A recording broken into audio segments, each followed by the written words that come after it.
You're all well. We hope you're all excited. Hope you're more excited than I am nervous. Can we just ask you to go on mute, please, if you don't mind? Thank you. Much appreciated. Look, first of all, we'd like to welcome you all to Coast To Kosci 2021, which is imminent.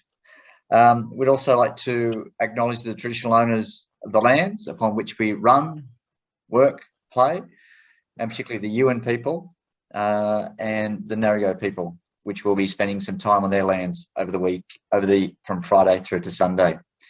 Tonight is intended to be, I suppose, a final update, safety briefing. We're not intending to go through every rule. We're not intending to go through every individual necessary circumstance. We've done a number of webinars. We've done a number of Q&As around that.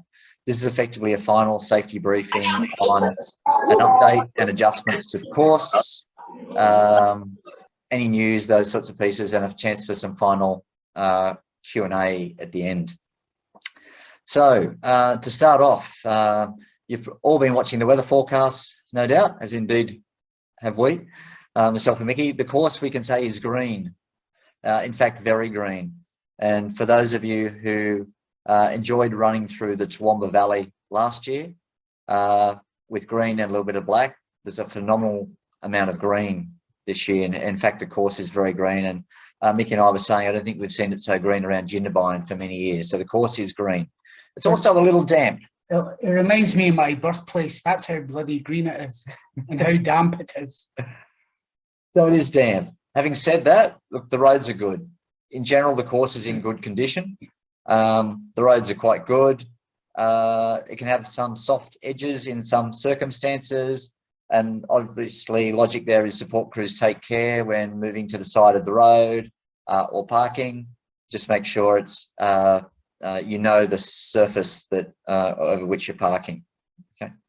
So we travelled down from Sydney early morning, and we probably left about 4 in the morning. We got down to Jindabyne about 9, and then we've actually covered the entire course by virtue of running it for a little bit, but mostly covering it by car.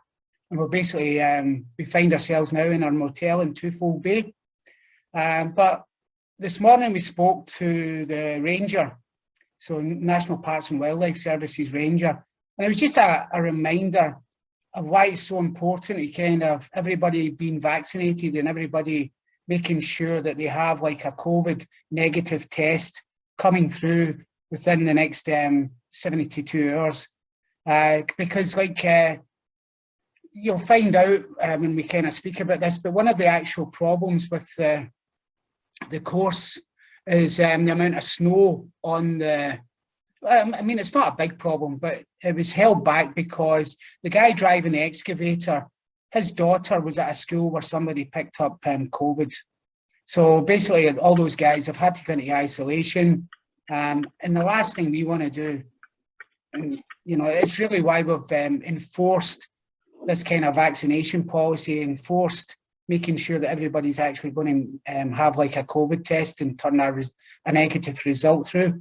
It's because of that. We do not want to, you know, impart this bloody like COVID shit on this beautiful, in all these kind of beautiful townships that we actually go through. That's the last thing we should be doing. So we thank you for the large number of questions we've had over the last day or two on, do I need a COVID test? Does my support crew need a COVID test? Do we really need one 72 hours out? And the answer has been yes. The answer has been yes all the way along, and it's still yes. And that was again reinforced this morning. Can we just ask you to go on mute, please, everybody? Oh, they're recording it. Thank you. Yeah. Yeah, thanks, Ewan. Just go on mute, please. Just some updates course-wise, just from a road perspective. We did state the course is in good condition, all right, damp, but generally the roads are in good condition. Just some points to note from the start of, this is from the start of the course. Once the support crews turn off the main highway onto the Toowoomba Road, After about 10 Ks, there's a few instances of roadworks where they're just shoring up a couple of edges, so the road's a little bit narrow. And then from Toowoomba to Jingo Creek, there's a few more instances of roadworks. However, they're grading and rolling the road. So it's actually smooth, it's in good condition, but you'll see signs which say roadwork. So just take a little bit of care through there, but there's nothing exceptional about that at this stage. At Bibbinlook, one of the things we really want to remind all runners, and we ask support crews to remind their runners, is when they join the highway there at Bibbinlook and they turn right onto the highway to cross the bridge, we ask you very clearly to run on the right-hand side of the road towards the marshal, all right, who is across the road, who is across the bridge and just up a little way. Runners have a tendency to come out and see vehicles on both sides of the road and automatically, some of them go across. We ask you to turn onto the main road, cross the bridge on the right-hand side of the road, go up to the marshal, and then the marshal will supervise and direct you across the road when it's safe, because they have the best view of the traffic, which is travelling sort of between 100 and 110 through there. There's no exceptions to that, and we ask you to really abide by that. And if there's anyone who doesn't, we'll very seriously consider time penalties. When you go onto Bukalong Siding Road, you cross the old disused railway line. Probably about 500 metres after that, there's a small section of a couple of 100 metres where it's just a soft base of the road. So it's a little bit slippery, a little bit muddy. Won't pose a problem for runners, but it'll just be a little bit slippery for the support crews coming through. In fact, there's also a few causeways along the route where there's a very fine layer of water over them. The actual creek level is still, I don't know, 1, 2, 3 feet below the causeway, but just the water sitting on the top just makes it look a little bit slippery. So we just, again, urge you to take care with that. Perhaps the only causeway where there may be a little bit of a concern is on Gunningrack Road, just before the Dead Horse Tree, about 2 or 3 K, just before you start the climb up towards Dead Horse Tree. There's a causeway there where the water is getting up a little bit close, but it's a concrete causeway. So unless it's substantially underwater and or flowing very heavily, it should be quite safe to cross. We'll also check that again tomorrow and make any updates either at registration or at the start line. 2 other points we talk about before we get to talk about Kosciuszko National Park. Again, some cattle grids around the Dead Horse Tree area, a few potholes before them and or either side. We just ask support crews to go slow. We recognise that you should be travelling at the 40km/h speed limit, but we remind you of that and ask you to just take care. And again, it'll just be your chassis, axles and everything else which pay the penalty for that. The last part before we talk about Kosci itself, we mentioned Lake Jindabyne, and actually the water is really high at Lake Jindabyne, which is lovely to see. We've never seen the lake so full. In fact, you can't see any of the red dirt rim which you often see around it. That's the highest it's been for some time. The water is up a little bit at the caravan park. We don't expect that at this stage. There's no impact to the course per se, but through the caravan park, they are doing a bit of remodeling and some site restructuring within that.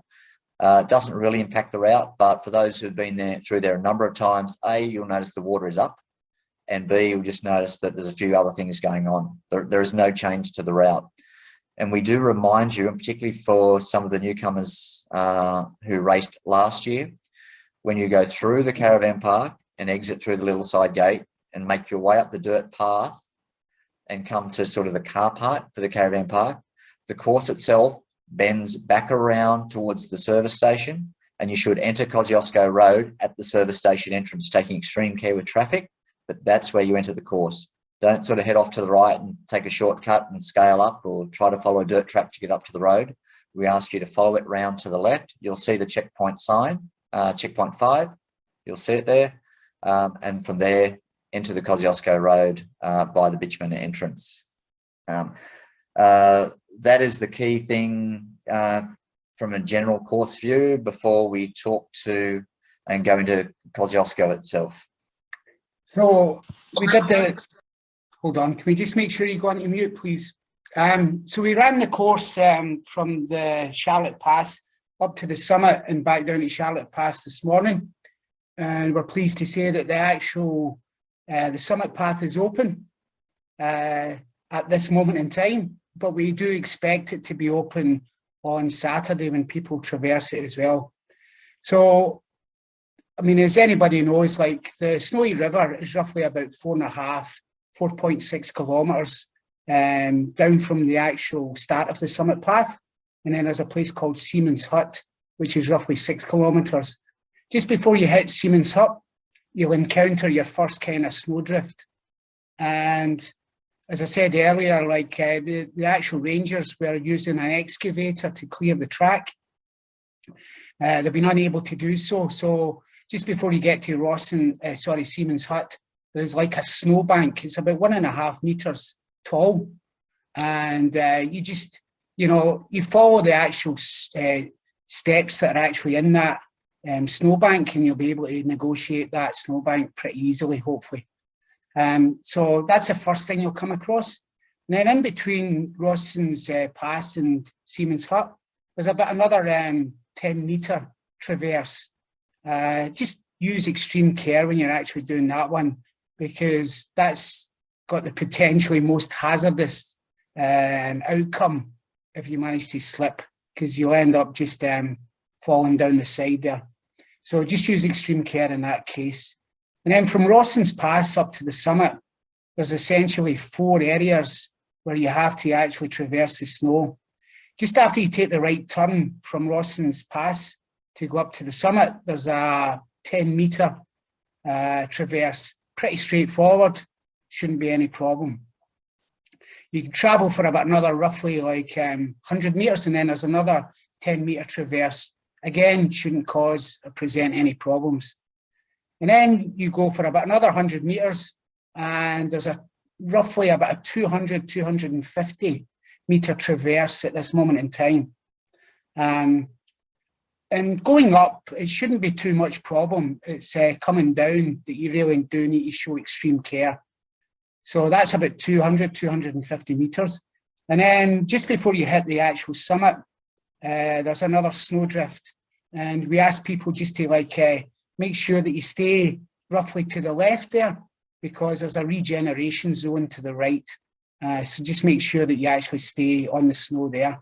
So that's roughly it. But like, I mean, for those people that are kind of familiar with snow, there's a lot of similarities with walking or running on sand.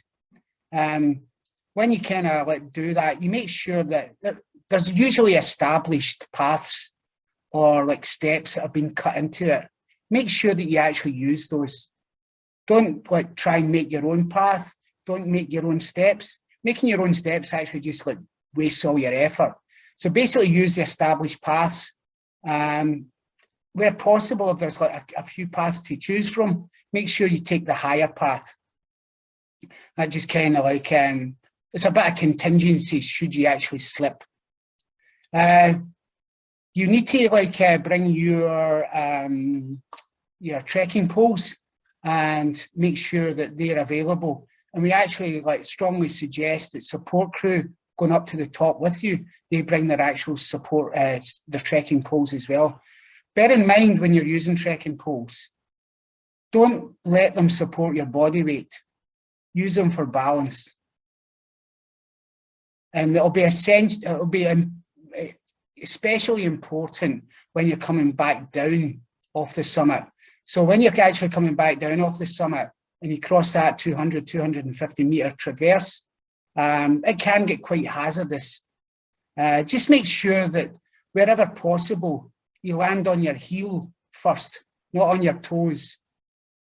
So similar to kind of running downhill in sand, just try and land on your heels in the actual steps that are there, and that will hopefully kind of like mitigate any problems with it. So at this moment in time, like there is a decent build up of snow. The forecast is like there is heavy rain going to be happening in the next 2 days. I wouldn't anticipate that actually shifting the snow that much.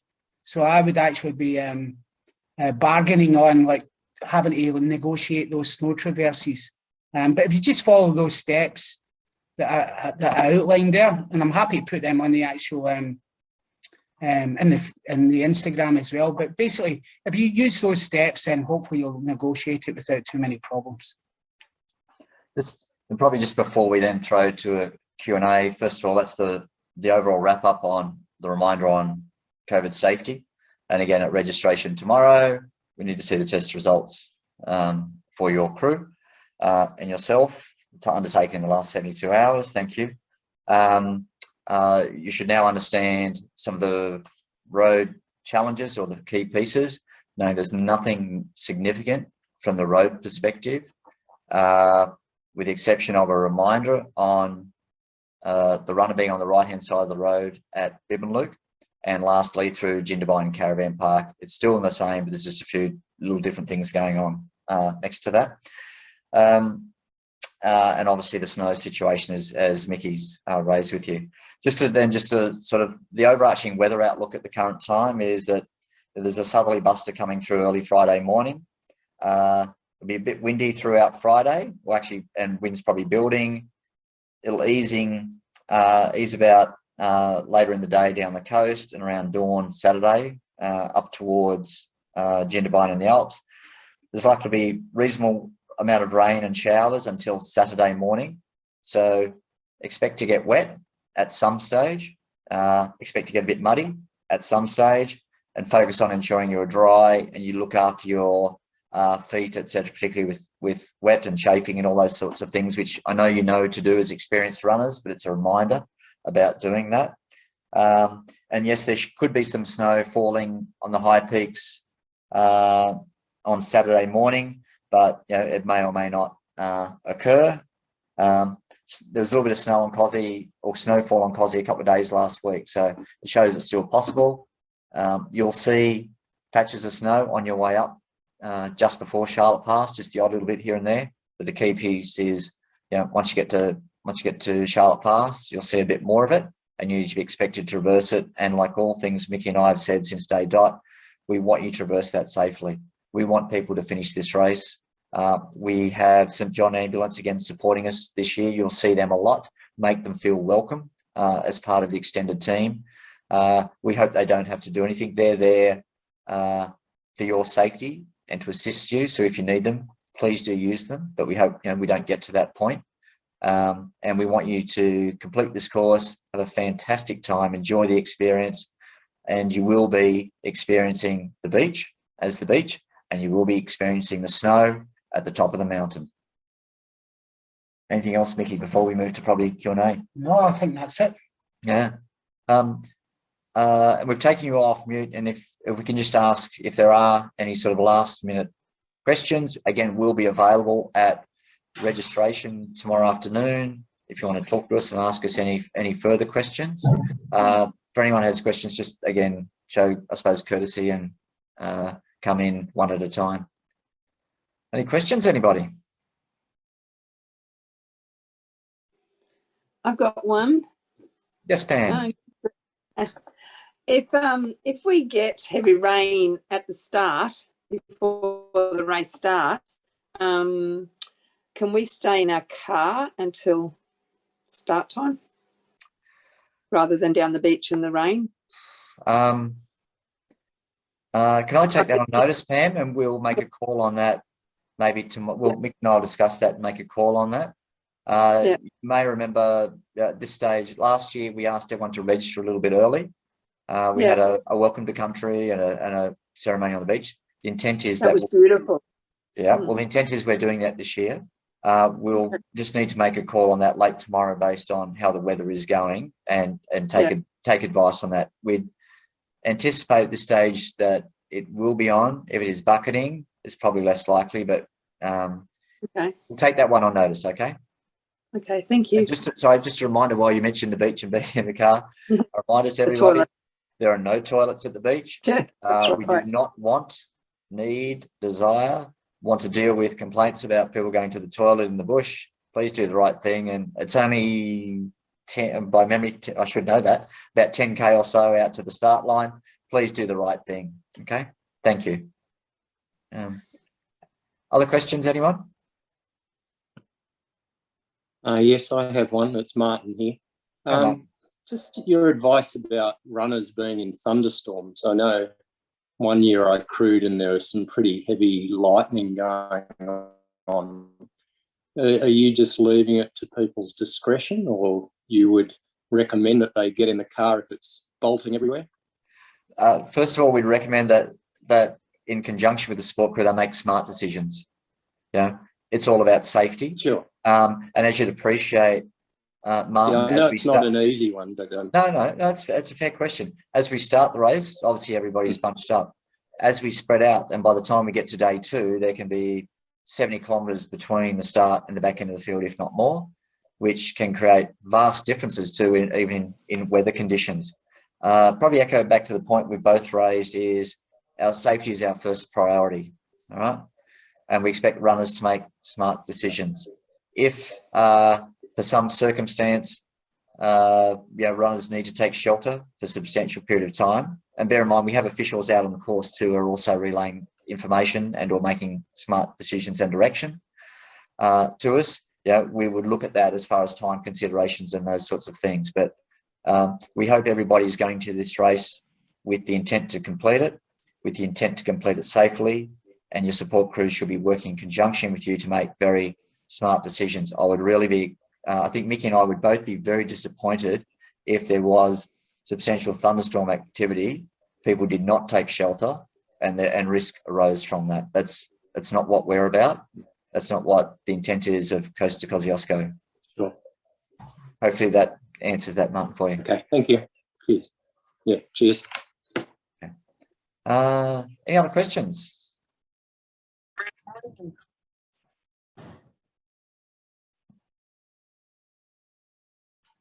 No more questions? Quick one from me, sorry. Yes, Andy. Andy, sorry, I did ask this by text the other day, but maybe just for everyone else, we have covered it. Just on the COVID, all you need to see is, most of the drive-throughs is just a text message, right? So no paperwork. We're just going to show you guys the text messages we've received saying all positive, all clear. Yeah, cool. Yeah. So that registration, Andy, we have effectively from the database, and everyone's uploaded. And actually, we really appreciate everybody uploading their waivers this year. Last year, we only had probably around 10 or 20 waivers, and actually created a bit more issue. We appreciate everybody supporting us on the deadline for getting waivers in. Thank you. We appreciate everybody uploading the details about their crews, nominating their crew chief, and also COVID vaccination certificates. We really appreciate that. Thank you. It helps us a lot and takes a lot of grief out. What we'll be doing tomorrow is we have all that then sitting on an appropriate information base, and we will literally just be wanting to go tick, tick, tick. So Andy, and apologies, I can't remember how many support crew you have. Let's say you have 3. We expect to say, hi, Andy, great. We welcome you, all those good things. Hopefully it's dry. As part of your registration, we expect you to move to the desk, show us your certificate or your text message, I should say. We tick that and send me with your support crew, and it's just tick, tick, tick. We go, great, thanks, we're really happy. Simple as that. Yeah. Yep, cool. I'll have them all on one phone ready to go just to make it easy. Cool. Wonderful. Thank you. Any other questions, everybody? Otherwise, we can probably let you relax, either relax from your travel, for those of you some of you who have traveled down today, those of you who have last minute packing or preparations or looking for an early night, we'll leave you to get back to that. And I know Mickey and I are, again, both excited. We're really thrilled to see the course today. As always, it's nice to be at the summit. It's a special little time, bit cloudy up there, but again, it was good to be there. And it was good to see the course today looking green. Again, the countryside's had a lot of challenges from the last few years with bushfires, even COVID and tourism. Again, we ask you to really support the Toowoomba Public School Barbecue. We really ask you to support the Cathcart Shop. Again, we really ask you to support the communities of Eden and Jindabyne and Dalgety as well. So please, we ask again for your support and are grateful for you to do that. I think, is that all we got, Mickey? I think it is. Really looking forward to Friday morning.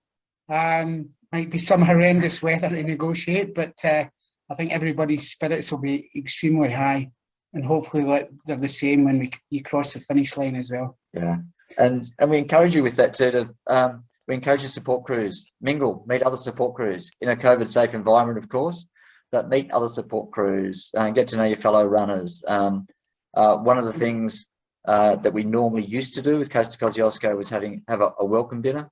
You know, in feedback last year was, let's keep it simple and allow people and runners and crews to do what they want to do to be comfortable for the day ahead and the race ahead. That also means there's a bit less chance to build relationships and create friendships. So we do ask you, take the time, get to know other runners, get to know other support crews, and go from there. Cool. Okay. Okay. Thanks everyone for joining us this evening. We'll see you on Friday morning. No, Thursday evening, sorry. See you tomorrow. Yes. Thank you. Take care, everyone. Bye. Cheers. Bye. Thanks Bye. very much, guys. No See you worries. later. Thank you. See you tomorrow. Cheers. Thank you. Thanks, guys. Thank you. Easy.